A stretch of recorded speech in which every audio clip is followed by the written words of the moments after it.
History history is a record of past, लेकिन आज हम बात करने वाले अपनी प्रेजेंट की, ताकि हमारा फ्यूचर अच्छा हो सके। साफ शब्दों में बोलूँ तो हिस्ट्री की स्ट्रेटजी, मास्टर प्लान डिस्कस करने वाले हैं। हिस्ट्री के लिए कैसे प्रिपेयर करना है, क्या करना है, सब आज की इस वीडियो में डिस्कस करने वाले हैं। सबसे पहले मैं आपके साथ शेयर करूंगी कि मैंने कौन सी टीचर को फॉलो किया, कौन सी बुक फॉलो की, क्या मैंने कोई बैच लिया था, और उसके बाद डिस्कस करूंगी क्या प्रॉब्लम्स आती हैं और उन प्रॉब्लम्स के सॉल्यूशन।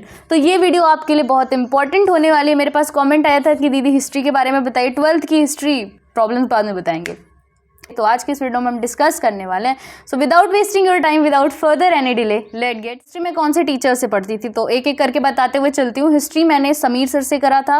मुझे सर से काफ़ी अच्छे से समझ में आता था। अलग अलग स्टूडेंट्स की अलग अलग टीचर से बॉन्डिंग बन सकती है, बट जो मैंने करा था, आप और भी टीचर को प्रेफर कर सकते हो। सबकी रिस्पेक्ट करती हूँ मैं, बट मैं मेनली समीर सर से पढ़ी हूँ अपने क्लास 12th 11th और 12th दोनों की हिस्ट्री पूरा मैंने समीर सर से करा है। बैच मैंने लिया था PW का, 11th में भी लिया था, 12th में भी, और इसलिए लिया था आपका बिना बैच के भी काम चल सकता है। इस पर मैं एक सेपरेट वीडियो बनाऊंगी। बट मेरे स्कूल में क्या होता था, क्लासेस नहीं चलती थी इसकी, टीचर्स वगैरह अवेलेबल नहीं थे, तो जस्ट फॉर मतलब अब मेरे पास कोई ऑप्शन नहीं था ना, तो बिना बैच लिए मैं ऐसे कर नहीं सकती थी। बैच लेने से थोड़ा रहता है कि हमें वहाँ करना है, स्कूल में भी कुछ होता नहीं था।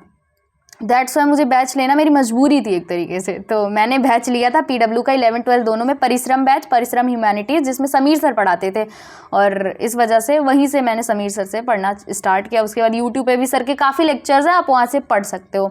एंड बात करूँ मैंने कौन सी बुक प्रीफर करी थी, तो मैंने ओवरऑल टोटल NCERT से पढ़ा था। मैंने कोई भी रेफरेंस बुक, एडिशनल बुक कुछ नहीं लिया था।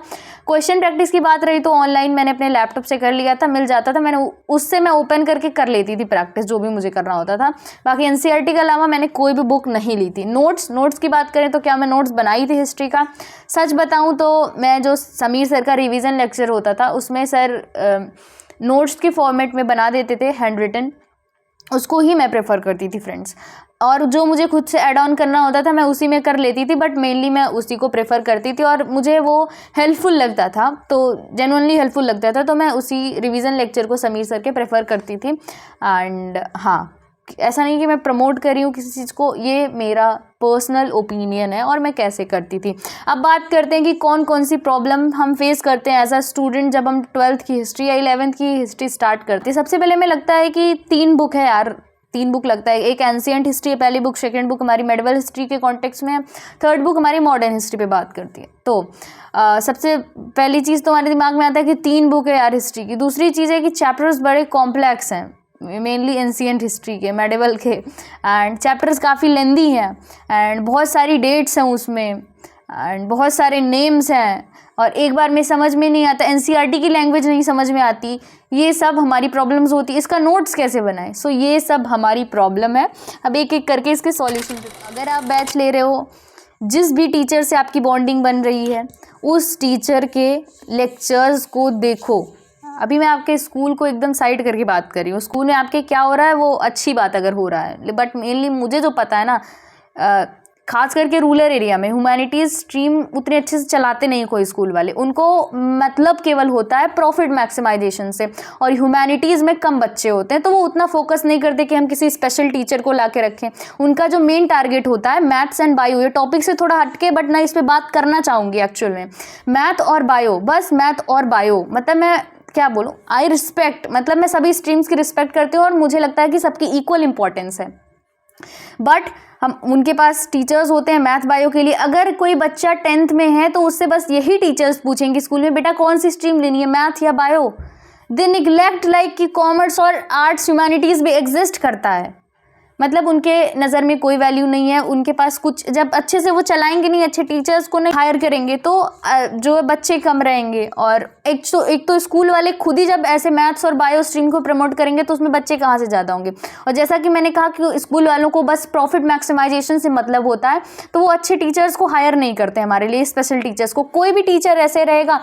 आपने तो जियोग्राफी ली थी ना अपने ग्रेजुएशन के टाइम में, हाँ आप जाइए 12th में जियोग्राफी पढ़ा दीजिए। आपने पॉलिटी ली थी ना उस समय, तो आपका सब्जेक्ट था ये, तो आप जाइए पढ़ा दीजिए। इवन कोई भी सब्जेक्ट के टीचर कहते हैं हिस्ट्री क्या है, हिस्ट्री तो कोई भी पढ़ा देगा सर, एक्चुअल में अपना खुद का एक्सपीरियंस शेयर करी हूँ, मैं ऊपर लिख दूंगी, आप इसको नहीं मतलब अब टॉपिक पे आना चाहते हैं तो उसको आप आगे कर सकते हैं, इसको मैं ऊपर डाल दूंगी। तो आपके स्कूल को मैं साइड रख के बात करती हूँ। आप ऑनलाइन जिस भी टीचर को प्रेफर करते हो आप उनके लेक्चर्स को देखो, उनसे अच्छे से कंसंट्रेट करके आप फोकस के साथ लेक्चर को देखो और एक बार चैप्टर को समझो। उसको समझने के बाद जो दूसरी चीज़ मैं कहना चाहूँगी आपसे कि आप एनसीईआरटी की रीडिंग करो। एनसीईआरटी की रीडिंग मस्ट है करना, क्योंकि सीयूईटी में भी ऐसे ऐसे जगहों से एमसीक्यू बनते हैं जैसे आपको लगेगा कभी कभी कि ये तो सिलेबस ही नहीं है, बट वो बॉक्सेस होते हैं, सोर्स होते हैं, उससे क्वेश्चन आ जाते हैं। तो एनसीईआरटी की रीडिंग मस्ट है। एक बार जब आप लेक्चर देख के एनसीईआरटी की रीडिंग करोगे तो आपको एनसीईआरटी समझ में आने लगेगी। एनसीईआरटी जब आप लेक्चर कर लोगे, एनसीईआरटी रीडिंग कर लोगे, देन आपको नोट्स बनाना है।